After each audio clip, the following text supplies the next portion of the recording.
नमस्कार बच्चों, स्वागत है आप सभी का एक बार फिर से। तो ये क्लास रहने वाली है बच्चों ईवीएस की, और इस क्लास में इम्पोर्टेंट जो एनवायरमेंटल आपके कन्वेंशन है उनके बारे में हम बात करने वाले हैं। बहुत इंपॉर्टेंट टॉपिक है ये। ठीक है, तो यहाँ से क्वेश्चन आपका जरूर बनेगा। तो शुरुआत करते हैं बच्चों क्लास की। तो हमारे पास क्या है, देखो। सबसे पहले जो कन्वेंशन है स्टॉकहोम सम्मेलन भाई। तो स्टॉकहोम सम्मेलन बहुत ही इंपॉर्टेंट है। ठीक है, इनफैक्ट जो मैन है सारे ही मैं यहाँ वही कराऊंगा। तो स्टॉकहोम सम्मेलन का आयोजन बच्चों 5 जून 1972 को किया गया था, और स्वीडन के अंदर एक जगह है स्टॉकहोम, यहाँ पे इसका आयोजन किया था। तो स्टॉकहोम सम्मेलन 5 जून 1972 को। ठीक है, स्टॉकहोम सम्मेलन की कुछ मुख्य बातें हैं। स्टॉकहोम सम्मेलन में ये तय किया गया कि हर साल हम 5 जून को विश्व पर्यावरण दिवस मनाएंगे बच्चों। तो 5 जून को विश्व पर्यावरण दिवस मनाने की बात स्टॉकहोम सम्मेलन में की गई थी। कब हुआ था ये? 1972 में। हालांकि पहली बार जो विश्व पर्यावरण दिवस है वो ऑफिशियली 1974 में मनाया गया था, 1974 में मनाया गया था। लेकिन बात हुई थी कि हर साल 5 जून को मनाएंगे। ये हुई थी बच्चों स्टॉकहोम सम्मेलन में 1972 में, और पहली बार ऑफिशियली 5 जून 1974 को विश्व पर्यावरण दिवस मनाया गया था। ठीक है, और क्या हुआ स्टॉकहोम सम्मेलन के दौरान? स्टॉकहोम सम्मेलन के दौरान संयुक्त राष्ट्र पर्यावरण कार्यक्रम यूनिप, ठीक है, UNEP united nation environmental programme, ठीक है, इसकी भी स्थापना का हुई थी स्टॉकहोम सम्मेलन के अंदर ही हुई थी। यूएनईपी, यूएनईपी की भी स्थापना स्टॉकहोम सम्मेलन के दौरान ही हुई थी, और जिसका मुख्यालय करंटली नैरोबी के अंदर है बच्चों। नैरोबी में, और नैरोबी कहाँ के अंदर, कहाँ है बच्चों? केनिया के अंदर है। केनिया के अंदर एक शहर है नैरोबी। नैरोबी में हमारा यूएनईपी, ठीक है, संयुक्त राष्ट्र पर्यावरण कार्यक्रम, इसका मुख्यालय है, जो पर्यावरण को बचाने के लिए काम करता है बच्चों। यह मानव स्वास्थ्य और पर्यावरण को स्थायी कार्बनिक प्रदूषण, ठीक है, पीओपी से बचाने के लिए एक वैश्विक संधि थी। किसकी बात कर रहा है? स्टॉकहोम सम्मेलन। स्टॉकहोम सम्मेलन क्या था बच्चों? जो कार्बन के पॉल्यूटेंट है, पीओपी कहते हैं बच्चों को, ठीक है, उसके बाद है उसको बचाने के लिए ये सम्मेलन किया गया था। तो कार्बन पॉल्यूटेंट से पर्यावरण और मानव को बचाने के लिए ये सम्मेलन था बच्चों। और भारत ने स्टॉकहोम सम्मेलन 13 जनवरी 2006 को, ठीक है, स्टॉकहोम सम्मेलन की जो शर्तें हैं उसको मानने की पुष्टि की। तो भारत ने इस सम्मेलन की जो शर्तें थी उसको कब माना? 2006 के अंदर बच्चों, 13 जनवरी। तो ये पहला सम्मेलन है स्टॉकहोम सम्मेलन। यहाँ से आपको ध्यान रखना है, विश्व पर्यावरण दिवस 5 जून को मनाने की बात स्टॉकहोम सम्मेलन में हुई, मेन चीज ये हुई। दूसरी, यूनिप की स्थापना भी स्टॉकहोम सम्मेलन में हुई बच्चों। ठीक है, और यूनिप का मुख्यालय कहाँ है? नैरोबी, केनिया के अंदर है। नेक्स्ट हमारे पास जो चीजें हैं बच्चों, उसके बाद है बच्चों हेलसिंकी, हेलसिंकी सम्मेलन। ठीक है, हेलसिंकी सम्मेलन। हेलसिंकी सम्मेलन का आयोजन फिनलैंड देश के हेलसिंकी शहर में हुआ। तो हेलसिंकी बच्चों फिनलैंड के अंदर है, और यह सम्मेलन हुआ था बच्चों 1974 में, 1974 में। इस सम्मेलन का मुख्य विषय समुद्री पर्यावरण की रक्षा करना है। तो समुद्र के अंदर भी तो बच्चों पर्यावरण है, समुद्री पर्यावरण, पेड़ पौधे, जीव जंतु जो समुद्र के अंदर है उनकी रक्षा करना। ठीक है, तो समुद्री पर्यावरण को बचाने के लिए जो सम्मेलन हुआ था उसका नाम है हेलसिंकी सम्मेलन। और कब हुआ है? 1974। दो बातें इंपॉर्टेंट है, कब हुआ? 1974, और किससे संबंधित था? समुद्री पर्यावरण, ठीक है, ओशियन जो हमारे पास एनवायरमेंट है उससे रिलेटेड था। इस सम्मेलन के विषय समुद्री पर्यावरण की रक्षा करना को स्पष्ट रूप से परिभाषित न किए जाने के कारण यह सम्मेलन असफल हो गया। तो यह सम्मेलन फेल हो गया। समुद्री पर्यावरण की बात हुई थी इसमें, लेकिन समुद्री पर्यावरण क्या है उसको स्पष्ट रूप से यहाँ परिभाषित नहीं किया गया था, बताया नहीं गया था कि समुद्री पर्यावरण के अंदर क्या क्या हमें सुरक्षित रखना है। तो इस कारण से ये सम्मेलन फेल हो गया था बच्चों। हेलसिंकी है इसका नाम। उसके बाद बच्चों जो नेक्स्ट सम्मेलन है उसका नाम है बच्चों लंदन सम्मेलन। लंदन सम्मेलन का आयोजन तुम्हें पता है लंदन ब्रिटेन के अंदर है। ब्रिटेन के लंदन शहर में 1975 में हुआ था। तो पहला स्टॉकहोम 72 में, फिर हेलसिंकी 74 में, 75 में लंदन सम्मेलन। इस सम्मेलन का मुख्य विषय था समुद्री कचरे का निस्तारण। उसमें तो क्या था बच्चों? हेलसिंकी के अंदर समुद्री पर्यावरण को बचाओ। यहाँ पे जो समुद्री कचरा है, समुद्री कचरा जो समुद्र के अंदर जो कचरा फेंक देते हैं, फैक्ट्रियों का, प्लास्टिक की बोतलें, ठीक है, कारखानों का वेस्ट, उसका निस्तारण करना है, उसको समुद्र में नहीं फेंकना। ये बात हो रही थी इस सम्मेलन के अंदर, लंदन सम्मेलन के अंदर, जिसके अंतर्गत कहा गया था कि बाह्य सभी स्रोतों से आने वाले कचरे को बाहर ही रोका जाए। यानी जो भी कचरा बाहर से आ रहा है समुद्र के अंदर, उस कचरे को बाहर ही रोका जाए, समुद्र के अंदर ना आ सके। तो ये इस सम्मेलन का एजेंडा था। ठीक है, लंदन सम्मेलन था 1975 में बच्चों। लंदन सम्मेलन के बाद क्या हुआ बच्चों? वियना सम्मेलन हुआ। ठीक है, वियना सम्मेलन यह ओजोन परत के संरक्षण के लिए एक बहुपक्षीय पर्यावरण समझौता था बच्चों। तो वियना सम्मेलन किससे रिलेटेड है बच्चों? ओजोन परत से रिलेटेड है। 1985 में यह सम्मेलन हुआ, वियना सम्मेलन में सहमति हुई और 1988 में ये लागू किया गया। तो 1985 में वियना सम्मेलन में ये कहा था कि भाई हम ऐसे स्टेप उठाएंगे जिससे ओजोन परत का जो क्षारण है, मतलब जो ओजोन परत नष्ट हो रही है, इसको बचाएंगे। और 1988 में ये बात मान ली गई, हाँ डन है। जितने भी देश थे इस सम्मेलन में उन्होंने कहा हाँ ठीक है। इस सम्मेलन में मानव स्वास्थ्य और ओजोन परत में परिवर्तन करने वाली मानवीय गतिविधियों की रोकथाम करने के लिए प्रभावी उपाय अपनाने सदस्य देशों ने प्रतिबद्धता व्यक्त की। तो इसमें क्या कहा गया था बच्चों? मानव स्वास्थ्य और मानव के कार्यों की वजह से ओजोन परत को जो नुकसान हो रहा है उसको कैसे कंट्रोल किया जाए, इसके ऊपर यह सम्मेलन था बच्चों, वियना सम्मेलन। तो याद रखना वियना सम्मेलन ओजोन परत से रिलेटेड है, ठीक है। अब वियना सम्मेलन के बाद जो सम्मेलन आया जो बहुत ही इंपॉर्टेंट है बच्चों, मॉन्ट्रियल, ठीक है। मॉन्ट्रियल मोस्ट इंपॉर्टेंट है भाई ईवीएस के अकॉर्डिंग, ठीक है। एक स्टॉकहोम सम्मेलन बहुत इंपॉर्टेंट है, दूसरा बच्चों मॉन्ट्रियल आपका जो है ये सम्मेलन या मॉन्ट्रियल प्रोटोकॉल, ये बहुत ही इंपॉर्टेंट है। कई बार आपसे यहां से क्वेश्चन पूछेगा। ओजोन परत को नुकसान पहुंचाने वाले विभिन्न पदार्थों के उत्पादन तथा उपभोग पर नियंत्रण के उद्देश्य के साथ विश्व के कई देशों ने 16 सितंबर 1987 को मॉन्ट्रियल प्रोटोकॉल पर हस्ताक्षर किए। अब वियना सम्मेलन में यह बात हुई थी कि भाई ओजोन परत को बचाने के लिए कोशिश करेंगे, लेकिन मॉन्ट्रियल में जितने भी देशों के अंदर जो ओजोन परत को नुकसान पहुंचाने वाले पदार्थ हैं, जैसे क्लोरोफ्लोरोकार्बन तुमने सुना होगा, जो आपके फ्रिज, रेफ्रिजरेटर जो वगैरह जो हैं, AC, shaving cream, paint box में पाया जाता है। तो इस मॉन्ट्रियल प्रोटोकॉल में सभी देशों ने कहा कि जिन जिन कारणों से ओजोन परत को नुकसान पहुंचाता है, नुकसान होता है, उन चीज़ों को हम रोक देंगे। मतलब क्लोरोफ्लोरोकार्बन ओजोन परत को नुकसान पहुंचाता है, तो जिन भी चीज़ों से क्लोरोफ्लोरोकार्बन का उत्पादन होगा उनको रोकने की कोशिश करेंगे हम, ठीक है, उनको बैन कर देंगे अपने देश में। ऐसी बात हुई थी इसमें। और ये कब हुआ था बच्चों? 16 सितंबर 1987, बहुत इंपॉर्टेंट है ये। और 16 सितंबर को ही बच्चों ओजोन दिवस मनाया जाता है इस सम्मेलन के अकॉर्डिंग, क्योंकि ये 16 सितंबर को हुआ था। सबसे प्रभावशाली सम्मेलन है ये ओजोन परत के बचाने के लिए। तो 16 सितंबर को ओजोन दिवस मनाने का निर्णय लिया गया। तो हर साल 16 सितंबर को ही ओजोन दिवस मनाया जाता है। बहुत इंपॉर्टेंट क्वेश्चन, ओजोन दिवस कब मनाया जाता है? तो आप कहोगे सर 16 सितंबर, जिसे आज विश्व का सबसे सफल प्रोटोकॉल माना जाता है। तो ओजोन परत को बचाने के लिए विश्व का सबसे सफल प्रोटोकॉल था बच्चों मॉन्ट्रियल प्रोटोकॉल। और मॉन्ट्रियल जगह बच्चों कहाँ है? कनाडा के अंदर है मॉन्ट्रियल, ठीक है। मॉन्ट्रियल एक जगह है कनाडा के अंदर है, कनाडा। तो कनाडा में ये सम्मेलन हुआ था, तो कनाडा में है मॉन्ट्रियल, ये बात ध्यान रखना। तो 16 सितंबर को ओजोन दिवस मनाने की बात हुई थी, मॉन्ट्रियल प्रोटोकॉल, और ओजोन परत को बचाने के लिए था बच्चों। उसके बाद है बच्चों टोरंटो सम्मेलन, ठीक है। 14वां G7 शिखर सम्मेलन टोरंटो। तो ये जहां पे 14वां G7 सम्मेलन हुआ था टोरंटो, ठीक है, ओंटारियो कनाडा में 19 से 21 जून 1988 के बीच में आयोजित किया गया टोरंटो सम्मेलन। इस सम्मेलन का मुख्य विषय ग्रीन हाउस गैसों के अंतर्गत आने वाली गैस कार्बन डाइऑक्साइड को रखा गया था। तो टोरंटो सम्मेलन मुख्य फोकस कर रहा था किस गैस के ऊपर? Carbon dioxide.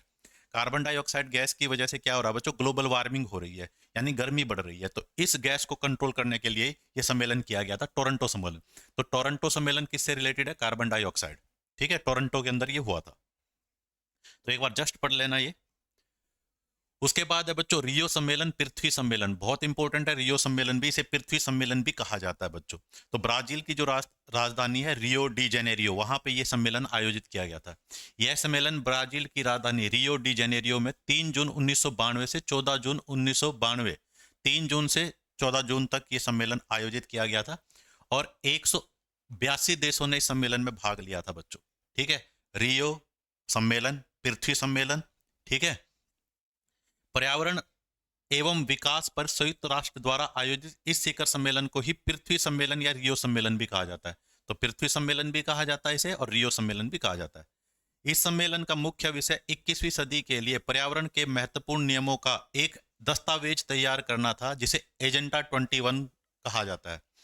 तो इस सम्मेलन का मुख्य उद्देश्य क्या था कि पर्यावरण को बचाने के लिए हम क्या करें बच्चों, कुछ कदम उठाने थे। तो उसके अंदर 21 पॉइंट रखे गए, उसी को एजेंडा 21 कहते हैं बच्चों। तो 21 जो एजेंडा 21 है, उसका प्रस्ताव रखा गया रियो सम्मेलन के अंदर। तो कभी भी एक क्वेश्चन आ जाए, एजेंडा 21 का जो प्रस्ताव है वो कौन से सम्मेलन के अंदर रखा गया था? रियो सम्मेलन। एजेंडा 21 क्या है? पर्यावरण को बचाने के लिए 21 पॉइंट है, सीधी सीधी बात ये समझो, ठीक है। और हमारे पास क्या है बच्चों? पृथ्वी दिवस 22 अप्रैल को दुनिया भर में पर्यावरण संरक्षण के लिए समर्थन प्रदर्शित करने के लिए आयोजित किया जाता है। तो पृथ्वी पर्यावरण को बचाने के लिए पृथ्वी दिवस मनाते हैं बच्चों। और पृथ्वी दिवस कब मनाया जाता है? 22 अप्रैल को बच्चों। 22 अप्रैल को मनाया जाता है पृथ्वी दिवस भाई, अप्रैल के महीने में, ठीक है। तो पृथ्वी दिवस 22 अप्रैल, ओजोन दिवस 16 सितंबर, पर्यावरण दिवस 5 जून। तो ये मेन है, आपको याद रखने पड़ेंगे बच्चों। उसके बाद बच्चों एजेंडा 21, जैसे मैंने तुम्हें बता दिया एजेंडा 21 क्या था बच्चों। तो जो पृथ्वी सम्मेलन हुआ था 1992 में, उसमें एक दस्तावेज तैयार किया गया था जिसे जिसे हम एजेंडा 21 कहते हैं बच्चों, ठीक है। पर्यावरण एवं विकास के संदर्भ में एक अंतर्राष्ट्रीय दस्तावेज है जिसे 182 देशों के प्रतिनिधियों ने स्वीकार किया था। एजेंडा 21 सदस्य राष्ट्रों पर बाध्यकारी नहीं है। तो एजेंडा 21 के अंदर जो प्रस्ताव दिए गए हैं, मानना जरूरी नहीं है, आपकी मर्जी है, मानो चाहे ना मानो, लेकिन इनको मानोगे तो पर्यावरण को नुकसान नहीं पहुंचाएगा, इसलिए ज्यादातर देश इसको मानने के पक्ष में है, ठीक है। तो पारिस्थितिकी यानी इकोसिस्टम एवं आर्थिक विकास के संदर्भ में संतुलित स्थापित करते हुए निम्न विषय पर बल प्रदान करता है। तो ये मेन विषय है भाई एजेंडा 21 के अंदर।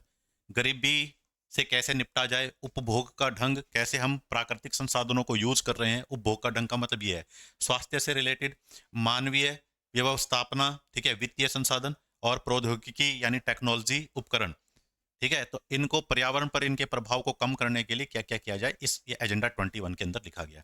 तो ये मेन कंसेप्ट है बच्चों एजेंडा 21। गरीबी, उपभोग का ढंग, जो हमारे प्राकृतिक संसाधन है उनका कैसे यूज करें समझदारी से, स्वास्थ्य, मानवीय व्यवस्थापना, वित्तीय संसाधन और प्रौद्योगिकी यानी टेक्नोलॉजी के उपकरण, इनका कैसे हम सावधानी पूर्वक यूज करें।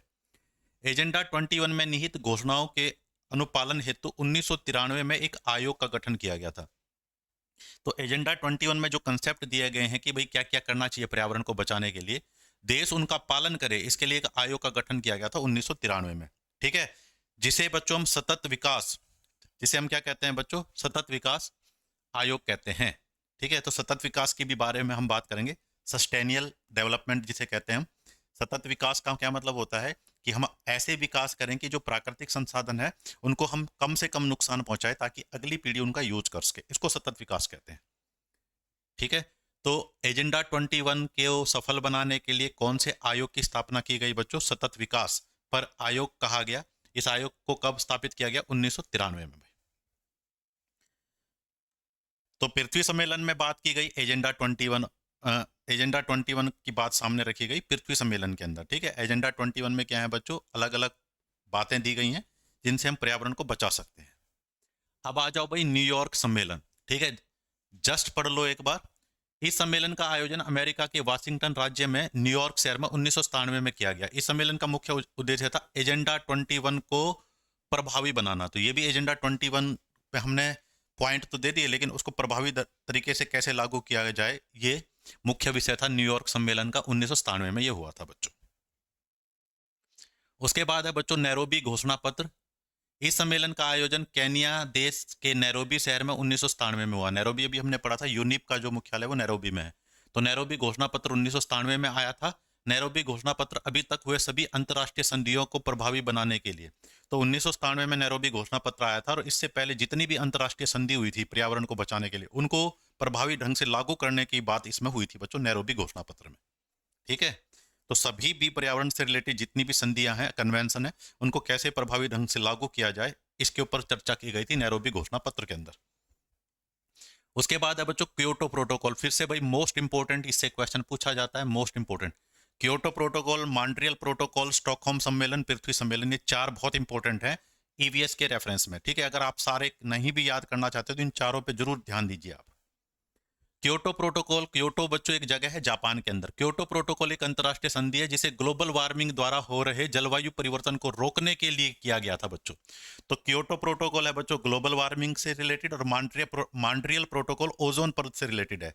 ज्यादातर यही क्वेश्चन पूछा जाता है कौन किससे संबंधित है। तो कब हुआ था बच्चों? ये 11 दिसंबर 1997 को बच्चों, और वो हुआ था 87 को, मॉन्ट्रियल वाला, ठीक है। इस सम्मेलन में सभी राष्ट्र एकमत होकर कार्बन डाइऑक्साइड में कटौती के लिए सहमत हुए। सभी देशों ने ये कहा था कि हम कार्बन डाइऑक्साइड में कटौती करेंगे, कमी करेंगे। कैसे करेंगे? फैक्ट्रियों को कंट्रोल करना है, ठीक है। कार्बन डाइऑक्साइड फैक्ट्रियों, वाहनों, इनसे निकलते हैं। तो इसीलिए तुमने देखा होगा हमारी गवर्नमेंट भी इलेक्ट्रिक व्हीकल को प्रमोट कर रही है, क्योंकि नॉर्मल जो पेट्रोल डीजल वाले व्हीकल हैं उनको जब हम चलाते हैं तो ईंधन के जलने से कार्बन डाइऑक्साइड गैस निकलती है।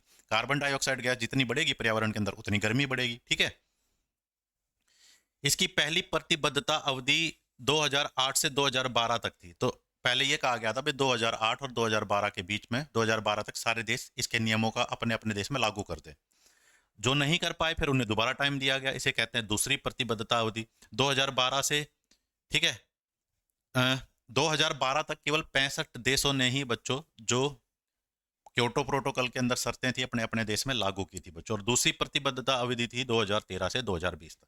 ये समझ रहे हो ना भाई, हम कोई भी काम करना है तो टाइम देते हैं। तो पहली टाइम पीरियड था 2008 से 2012 के बीच में अपने अपने देश में भाई क्योटो प्रोटोकॉल की शर्तें लागू कर लो। इस टाइम में केवल 65 देश कर पाए। उसके बाद दोबारा टाइम दिया गया 2013 से 2020 तक, ठीक है। तो याद रखना क्योटो प्रोटोकॉल क्योटो के अंदर हुआ था बच्चों, जापान के अंदर ये जगह है, 1997 में हुआ, 11 दिसंबर 1997। और ग्लोबल वार्मिंग से संबंधित था ये, ठीक है। बस इतना भी ध्यान रखोगे तो काम बन जाएगी। उसके बाद है बच्चों जोहान्सबर्ग सम्मेलन रियो 10। इसे रियो 10 इसलिए कहते हैं, जो रियो सम्मेलन हुआ था बच्चों, पृथ्वी सम्मेलन 1992 में, उसके 10 साल बाद हुआ था ये। तो इसको रियो 10 कहते थे। वो 1992 में हुआ था, ये 2002 में हुआ था। जोहान्सबर्ग कहाँ है बच्चों? साउथ अफ्रीका के अंदर है, ठीक है। इस सम्मेलन का आयोजन दक्षिण अफ्रीका के जोहान्सबर्ग शहर में 2002 में किया गया था। तो रियो सम्मेलन हुआ था 1992 में, उसके 10 साल बाद हुआ, तो रियो 10 भी कहते हैं इसको, ठीक है, जोहान्सबर्ग सम्मेलन। इस सम्मेलन का मुख्य विषय था सतत विकास बच्चों, सस्टेनियल डेवलपमेंट। और सतत विकास का मतलब क्या है कि जितने भी हमारे पास प्राकृतिक संसाधन है उनका हम क्या करें बच्चों, उनका हम अपने विवेक से यूज करें ताकि अगली पीढ़ी के लिए भी वो बच पाए। तो सतत विकास का मतलब है कि हमें इंडस्ट्रियल ग्रोथ भी करनी है, विकास भी करना है अपने देश का, लेकिन प्राकृतिक संसाधनों को बचा के रखना है ताकि अगली पीढ़ी उनका यूज कर सके, ठीक है। इसको सतत विकास कहते हैं। अगर हम प्राकृतिक संसाधनों का सावधानी पूर्वक यूज नहीं करेंगे तो अगली पीढ़ी को वो मिलेंगे ही नहीं। जैसे पेट्रोल डीजल है, अगर हम धड़ाके से उनका यूज करेंगे तो अगली साफ खत्म हो जाएगा, ठीक है, क्योंकि ये ऊर्जा के नॉन रिन्यूएबल सोर्स हैं। अगर ये खत्म हो गए तो अगली पीढ़ी को ये मिलेगा ही नहीं। तो सतत विकास का यही मोटिव है, प्राकृतिक संसाधनों को का जो दोहन है उनका यूज है सावधानी पूर्वक किया जाए ताकि अगली पीढ़ी के लिए वो बच सकें भाई। तो जोहान्सबर्ग जो सम्मेलन है इसका मुख्य कंसेप्ट था बच्चों सतत विकास, ठीक है। जोहान्सबर्ग सम्मेलन के द्वारा वैश्विक वैश्विक गरीबी उन्मूलन के लिए विश्व एकजुटता कोष, तो एक और इंपॉर्टेंट यहाँ पे काम किया गया बच्चों, गरीबी कंट्रोल करने के लिए विश्व एकजुटता कोष की स्थापना को मंजूरी दी गई। तो इस सम्मेलन में ये कहा गया कि वर्ल्ड लेवल पे हम एक ऑर्गेनाइजेशन की स्थापना करेंगे, विश्व एकजुटता कोष, जिसका काम है गरीबी को कंट्रोल करना भाई पूरे देशों में, ठीक है, पूरे वर्ल्ड में। तो विश्व एकजुटता कोष की स्थापना जोहान्सबर्ग सम्मेलन के अंदर बात की गई थी इसकी। उसके बाद बच्चों रियो 20। अब तुम समझ गए होंगे रियो 20 क्यों है, क्योंकि रियो सम्मेलन जो पहला सम्मेलन था पृथ्वी सम्मेलन 1992, उसके 20 साल बाद हुआ, तो रियो 20। तो उसके 20 साल बाद आ जाएगा, 92 में 20 जोड़ो 2012 में हुआ। इस सम्मेलन का आयोजन ब्राजील के रियो डी जेनेरियो, तो पहला भी ब्राजील के रियो डी जेनेरियो में हुआ था और 20 साल बाद दोबारा वो सम्मेलन हुआ बच्चों रियो डी जेनेरियो में, जिसे रियो 20 कहते हैं, ठीक है, 2012 में आयोजित किया गया था। इस सम्मेलन का मुख्य विषय सतत विकास पर बल देना था। तो ये भी सतत विकास पर बल देता है और इसकी जो थीम थी फ्यूचर वी वांट, ऐसा भविष्य जो हम चाहते हैं उसको बनाने के ऊपर ये थीम थी बच्चों इसकी, ठीक है। तो रियो 20, रियो 10 जोहान्सबर्ग, ठीक है, और रियो 20 बच्चों कहाँ पे? आपका रियो डी जेनेरियो, और रियो सम्मेलन भी रियो डी जेनेरियो में हुआ। उसके बाद बच्चों एक है बच्चों कानकून सम्मेलन, थोड़ा सा पढ़ लेना। मैक्सिको में हुए संयुक्त राष्ट्र जलवायु परिवर्तन पर कानकून सम्मेलन। तो ये कानकून सम्मेलन किस पर था बच्चों? जलवायु परिवर्तन। जलवायु परिवर्तन के का मतलब है कि हमने जो विकास किया है, पेड़ पौधे हमने काट दिए हैं, तो जलवायु में परिवर्तन हो गया है जिससे गंभीर समस्याएं उत्पन्न हुई है। तो इस पर चर्चा की गई थी कानकून सम्मेलन में। तो 19 नवंबर से 10 दिसंबर 2010 के बीच में आयोजित किया गया था बच्चों कानकून सम्मेलन, ठीक है। इसे बच्चों यूएनएफ सीसी कॉप 16 के नाम से भी जाना जाता है। तो इसका नाम है बच्चों, ठीक है, तो यूनाइटेड नेशंस फ्रेमवर्क कहते हैं यूएनएफ, ठीक है। और कन्वेंशन फॉर क्लाइमेट चेंज बच्चों, CCC, 3C का मतलब है कन्वेंशन फॉर क्लाइमेट चेंज। तो इसका ही कानकुन सम्मेलन को ही बच्चों COP16 के नाम से भी कहा जाता है बच्चों। ठीक है, COP16। ठीक है, तो COP16 के नाम से भी इसे जाना जाता है। इसमें 194 देशों के प्रतिनिधियों ने भाग लिया था। तो कितने लोगों ने भाग लिया था बच्चों इसमें? 194 देश के प्रतिनिधियों ने भाग लिया था, 194 देशों ने भाग लिया था, ये कह लो। इस सम्मेलन का उद्देश्य था जलवायु परिवर्तन पर एक नवीन संधि के लिए सर्वसम्मति कायम करना। तो जलवायु परिवर्तन जो हो रहा है उससे निपटने के लिए एक नई संधि बनाना, नई संधि के ऊपर चर्चा की गई थी कानकुन सम्मेलन में। ठीक है, उत्सर्जन की मात्रा तय करना तथा वातावरण वृद्धि को पूर्व औद्योगिक काल के तापमान से 2 डिग्री तक कम बनाए रखना। ठीक है, हुआ क्या, इस लाइन का मतलब समझो। औद्योगिक क्रांति जब नहीं आई थी, जब इंडस्ट्रियल डेवलपमेंट नहीं हुई थी, जब तक हमने विकास नहीं किया था, फैक्ट्री नहीं लगाई थी, तो उस समय पृथ्वी का टेम्परेचर था कम। ठीक है, अब इस कानकुन सम्मेलन में यह कहा गया कि भाई जब हमने क्या किया था, जब हमने कारखाने नहीं लगाए थे, उस समय जो टेम्परेचर था, ठीक है, ध्यान से पढ़ो, उद्देश्य जलवायु परिवर्तन एक नवीन संधि के लिए सर्वसम्मति कायम करना, उत्सर्जन की मात्रा तय करना। किसकी उत्सर्जन बच्चों? कार्बन डाइऑक्साइड की। तथा वातावरण वृद्धि को पूर्व औद्योगिक काल के तापमान से 2 डिग्री कम करना। यानी जब हमने इंडस्ट्रियल डेवलपमेंट नहीं की थी, उस समय जो टेम्परेचर था उससे भी 2 डिग्री कम कर देना वातावरण का टेम्परेचर। मान लो आज पृथ्वी का एवरेज टेम्परेचर, एवरेज की बात करूंगा, मान लो आज पृथ्वी का एवरेज टेम्परेचर है 35 डिग्री सेल्सियस।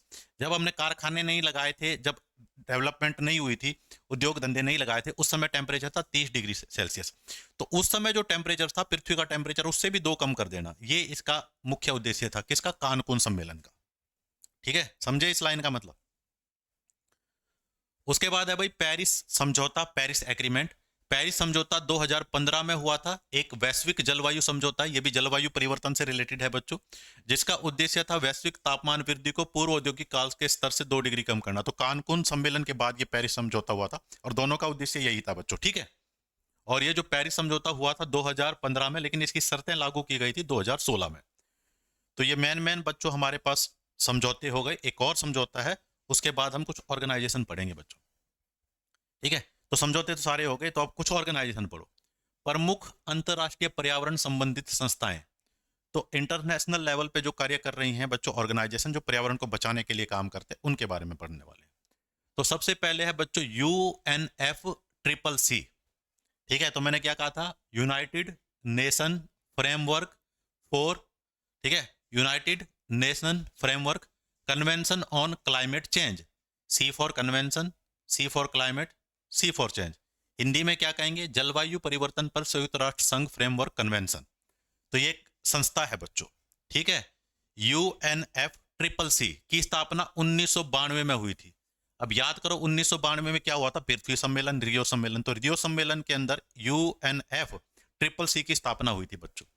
जब देशों में जलवायु परिवर्तन पर संयुक्त राष्ट्र फ्रेमवर्क कन्वेंशन को अपनाया था, तो संयुक्त राष्ट्र फ्रेम जो हमारे पास है, इसने जलवायु परिवर्तन से रोकने के लिए जो अलग अलग सुझाव दिए हैं, तो कई देशों ने 1992 में इसकी शर्तों को मान लिया था। ठीक है, और UNFCCC का जो सचिवालय है 1995 में बनाया गया था, बोन में है बच्चों। और बोन जगह कहाँ है? जर्मनी में। तो जर्मनी के बोन में है बच्चों UNFCCC सॉरी। तो इसकी स्थापना 1992 में हुई थी।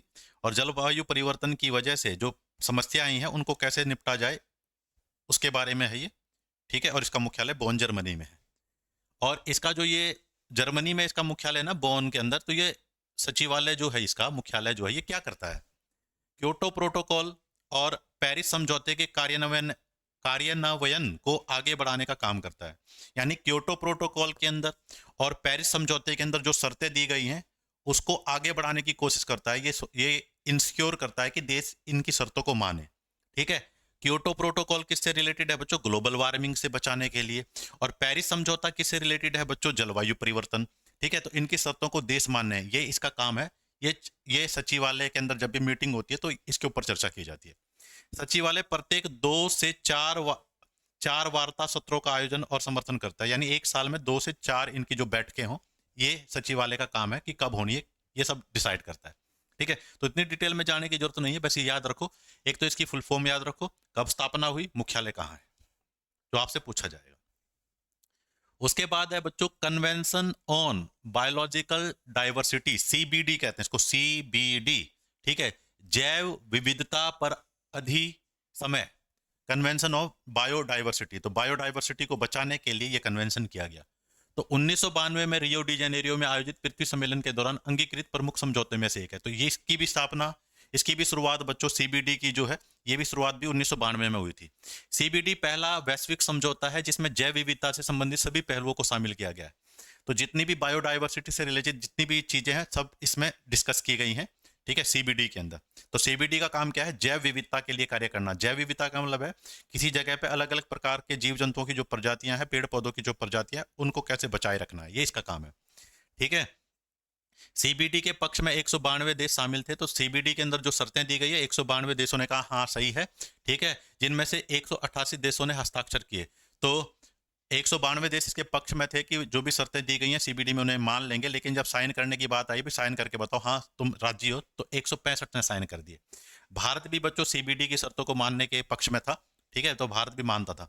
जैव विविधता, और जो सीबीडी के अंदर बच्चों मुख्य रूप से 3 बातें दी गई है। जैव विविधता का संरक्षण करना है, बायोडाइवर्सिटी को कंजर्व करना है, प्रिजर्व करना है, जैव विविधता घटकों का सतत उपयोग करना है, ठीक है। जो जैव विविधता के अंदर जो मतलब जैव विविधता का मतलब जो भी पेड़ पौधे हैं, जानवर है, उनका हम यूज करते हैं, तो उनका सावधानी पूर्वक यूज करना है। जैसे आप ये भाई पेड़ पौधों से दवाई बना रहे हो, इतना ज्यादा उस पेड़ पौधे का यूज नहीं करना कि वो पेड़ पौधे की जाति ही विलुप्त हो जाए। अनुवांशिक संसाधनों के उपयोग से प्राप्त होने वाले लाभों में उचित और समान भागीदारी, ठीक है। अनुवांशिक संसाधनों, तो भाई इसका मतलब क्या है बच्चों? अनुवांशिक संसाधनों के उपयोग से होने वाले लाभों में उचित और समान भागीदारी। मान लो कोई भी हमने पेड़ पौधे से कोई दवाई बना ली, तो अब मान लो किसी देश ने बना ली, तो उससे उसको बेच के फायदा होगा। तो ये नहीं कि सारा लाभ वही देश कमा ले, उसका भागीदारी करनी है, बंटवारा करना है, ये कहा गया है, ठीक है। तो सीबीडी याद रखना, जैव, बस इतना भी याद रखो, सीबीडी 1992 में स्थापित किया गया था और किससे रिलेटेड है? जैव विविधता से, बस। उसके बाद है बच्चों आईयूसीएन। आईयूसीएन बहुत इंपॉर्टेंट है भाई, इंपॉर्टेंट आईयूसीएन, ठीक है, इंपॉर्टेंट, इंपॉर्टेंट, ठीक है। तो आईयूसीएन प्रकृति के संरक्षण के लिए अंतरराष्ट्रीय संघ, ठीक है, प्रकृति संरक्षण के लिए अंतरराष्ट्रीय संघ, ठीक है, international union for conservation of nature, ये इसकी फुल फॉर्म है। तो आईयूसीएन दुनिया का सबसे पुराना और सबसे बड़ा वैश्विक पर्यावरण संगठन है। 1948 में स्थापित आज आईयूसीएन सबसे बड़ा पेशेवर वैश्विक संरक्षण नेटवर्क है। तो 1948 में इसकी स्थापना हुई थी और ये दुनिया का सबसे बड़ा ऑर्गेनाइजेशन है जो पर्यावरण के संरक्षण के लिए काम करता है बच्चों। इसका मुख्यालय कहाँ है बच्चों? स्विट्जरलैंड में के जिनेवा के पास, ग्लैंड में है बच्चों। स्विट्जरलैंड के जिनेवा के अंदर एक जगह है ग्लैंड, वहां पे है बच्चों। प्रमुख कार्य है जैव विविधता का संरक्षण करना बच्चों। आईयूसीएन संकटग्रस्त प्रजातियों की लाल सूची जारी करता है। तो जो रेड डाटा बुक होता है ना, वो आईयूसीएन लॉन्च करता है। बहुत इंपॉर्टेंट भाई, ये क्वेश्चन कई बार पूछा जाता है कि जो रेड डाटा बुक होती है, जिसमें रेड डाटा बुक जिसमें विलुप्त हो रहे प्राणियों के बारे में है, वो रेड डाटा बुक को कौन लॉन्च करता है बच्चों? आईयूसीएन करता है, international union for conservation of nature. दुनिया भर में सैकड़ों सैकड़ों संरक्षण परियोजना, तो आईयूसीएन ने दुनिया भर में बहुत सारी परियोजनाएं चला रखी हैं जो जैव विविधता और पर्यावरण को बचाने के लिए काम करती है। भारत ने 1969 में आईयूसीएन का सदस्य बना, भारत भी इसका सदस्य 1969 में बना था। तो आईयूसीएन बहुत इंपॉर्टेंट है, स्विट्जरलैंड के जेनेवा के ग्लैंड में इसका मुख्यालय है बच्चों। तो ये भी एक अंतरराष्ट्रीय हमारे पास क्या है, ऑर्गेनाइजेशन है। उसके बाद है बच्चों WWW, world wild fund, WWF बच्चों, वर्ल्ड वाइल्ड फंड, ठीक है। तो world wide fund for nature, इसकी फुल फॉर्म है वर्ल्ड वाइड फंड, याद रखना, फॉर नेचर। 1961 में स्थापित एक अंतरराष्ट्रीय गैर सरकारी संगठन है। अंतरराष्ट्रीय है, इंटरनेशनल है, और गैर सरकारी, सरकारी नहीं है ये, ठीक है, जो जंगल के संरक्षण और पर्यावरण पर मानव प्रभाव को कम करने के क्षेत्र में काम करता है। जो जंगलों को बचाने के लिए काम करता है और पर्यावरण पर मानव का जो प्रभाव है, जैसे मानव ने वृक्षों की कटाई कर दी तो उसके प्रभाव को कम करने की कोशिश करता है बच्चों। इसका मुख्यालय भी ग्लैंड, स्विट्जरलैंड के अंदर है। आईयूसीएन का भी वही है बच्चों। इसे पहले विश्व वन्य जीव कोष के नाम से जाना जाता, तो पहले इसका नाम विश्व वन्य जीव कोष था, बाद में इसका नाम बदलकर, ठीक है, WWF, वर्ल्ड वाइड फंड रख दिया गया। पहले था विश्व वन्य जीव कोष, ठीक है, जो कनाडा और संयुक्त राज्य अमेरिका में इसकी आधिकारिक नाम बना हुआ है। आज भी बच्चों कनाडा और अमेरिका में इसको विश्व वन्य जीव कोष के नाम से ही जाना जाता है, बाकी जगह इसे WWF के नाम से जाना जाता है। इसके अलावा WWF ने अर्थ आवर और डेट फॉर नेचर स्वैप सहित कई उल्लेखनीय विश्वव्यापी अभियान शुरू किए हैं। तो बहुत सारे अभियान चलाए हैं। इनका एक अभियान है अर्थ आवर और एक का नाम है डेट फॉर नेचर स्वैप। तो ये कुछ अभियान है जो इन्होंने चलाए हैं बच्चों। इसका वर्तमान कार्य इन 6 क्षेत्रों के आसपास आयोजित किया जाता है। तो ये 6 चीजों के ऊपर काम करता है बच्चों: भोजन, जलवायु, मीठे पानी, वन्य जीवन, जंगल और महासागर। तो इनको बचाने के लिए काम करता है ये। ठीक है। WWW वर्ल्ड वाइड फंड 1961, मुख्यालय स्विट्जरलैंड के ग्लैंड में बच्चों। उसके बाद है बच्चों हरित जलवायु कोष, ग्रीन क्लाइमेट फंड बच्चों। ग्रीन क्लाइमेट फंड दुनिया का सबसे बड़ा समर्पित फंड है जो विकासशील देशों को अपने ग्रीन हाउस गैस उत्सर्जन को कम करने में मदद करता है। कहानी समझो, जो विकासशील देश हैं जिन्होंने अभी पूरी तरह से तरक्की नहीं की है, भारत भी विकासशील देश है, तो जब वो क्या करेंगे, फैक्ट्री लगाएंगे, कोई भी इंडस्ट्रियल डेवलपमेंट होगी तो वहां से कार्बन डाइऑक्साइड गैस निकलेगी। तो कार्बन डाइऑक्साइड गैस की मात्रा कम रिलीज हो पर्यावरण में, इस पे काम करता है बच्चों। भाई ग्रीन ग्रीन का मतलब क्या है, पर्यावरण से संबंधित है। और पर्यावरण को नुकसान कौन सी गैस पहुंचा रही है, carbon dioxide gas. Carbon dioxide gas से क्या हो रहा है, गर्मी बढ़ रही है, तो पर्यावरण को नुकसान पहुंच रहा है। तो कार्बन डाइऑक्साइड गैसों का जो उत्सर्जन है उसको कम करने में हेल्प करता है ये, किसकी, विकासशील देशों की। ठीक है। इसे 2010 में संयुक्त राष्ट्र framework convention of climate change द्वारा स्थापित किया। तो ये ऑर्गेनाइजेशन है ना, UNFCCC, इसने की थी इसकी स्थापना 2010 में बच्चों। ठीक है। और जो ग्रीन क्लाइमेट हमारे पास क्या है बच्चों, फंड है कि पेरिस समझौते को पूरा करने में महत्वपूर्ण भूमिका है बच्चों। जो पेरिस समझौता था जलवायु परिवर्तन से रिलेटेड, उसको पूरा करने में भी इसने महत्वपूर्ण भूमिका निभाई है बच्चों। यह कोष विशेष रूप से कम विकसित देशों, छोटे द्वीप, विकासशील राज्यों और अफ्रीका राज्यों में जलवायु परिवर्तन के प्रभाव के प्रति अत्यधिक संवेदनशील समाज की जरूरतों पर विशेष ध्यान देता है। तो ये मुख्य रूप से कहाँ काम करता है, गरीब देशों के लिए काम करता है। ठीक है। जो विकसित देश हैं, जो हमारे पास छोटे द्वीप हैं, जो विकासशील देश हैं, या जो अफ्रीका के अंदर जो गरीब देश हैं, उनके ऊपर ये काम करता है बच्चों। ठीक है। तो ग्रीन जलवायु कोष कार्बन डाइऑक्साइड के उत्सर्जन को कम करने के लिए काम करता है। उसके बाद बच्चों भारत के अंदर कुछ मुख्य हमारे पास संस्थाएं हैं, उनके बारे में बात करेंगे। भारत के अंदर कौन कौन सी संस्थाएं हैं जिन पे एग्जाम में क्वेश्चन बन सकता है। एक तो भाई केंद्रीय प्रदूषण नियंत्रण बोर्ड है। दो ही बातें तुमसे पूछी जाएगी, कब स्थापना हुई थी और कहाँ पे इसका मुख्यालय है, ज्यादा से ज्यादा। ठीक है। काम क्या है ये भी पूछा जा सकता है। तो नाम तो तुम्हें पता चल गया, केंद्रीय प्रदूषण नियंत्रण बोर्ड। प्रदूषण को कम करने वाला सबसे बड़ा ऑर्गेनाइजेशन है भारत का। ठीक है। सेंट्रल पॉल्यूशन कंट्रोल बोर्ड, यह पर्यावरण, वन और जलवायु परिवर्तन मंत्रालय के तहत एक संवैधानिक निकाय है, यानी संविधान ने इसको मान्यता दी है।